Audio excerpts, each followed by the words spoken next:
आपका फैसला मुझे पता है, फिर भी आपने मुझे बोलने का मौका दिया, इसके लिए धन्यवाद। आपने कहा मैं दोषी हूँ, सही कहा आपने, क्योंकि मैंने रिश्वत देने से इनकार किया। मैंने किसी झूठे कागजों पर दस्तखत नहीं किए और ना गरीब की मजबूरी को किसी अमीर के सिफारिश के नीचे दबाया, और शायद यही मेरी सबसे बड़ी गलती बन गई। आज इस अदालत में मेरे खिलाफ बहुत लोग खड़े थे। तो कह रहा था इसकी वजह से हमारा काम नहीं हुआ, तो कोई कह रहा था इसकी वजह से हमें फायदा नहीं हुआ। वाह, इनके मुताबिक अभी इस देश में ईमानदारी से काम नहीं होना चाहिए, फायदे से काम होना चाहिए। मतलब अब सच की कीमत नहीं, जुगाड़ की कीमत है। और अगर कोई आदमी सिस्टम के सामने सिर झुकाने से मना कर दे तो उसे अपराधी बना दो, कटघरे में लाकर खड़ा कर दो, सजा दे दो।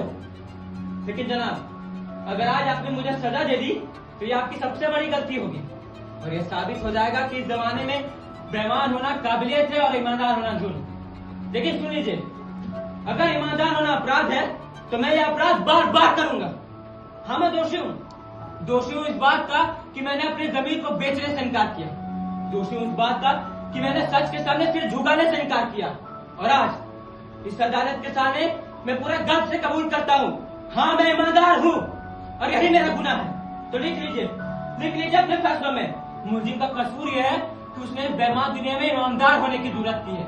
लेकिन याद रखिएगा, आज आपने एक ईमानदार आदमी को कटघरे में लाकर खड़ा किया है, लेकिन जिस दिन इस देश का हर आदमी अपने जमीर के सामने खड़ा हो गया, उस दिन कटघरे में मुलजिम नहीं, उस दिन न्यायाधीश भी कटघरे में होगा, कानून भी कटघरे में होगा और ये पूरा समाज भी कटघरे में होगा। तब तक मुलजिम हाजिर था, मुलजिम हाजिर है और मुलजिम हाजिर रहेगा।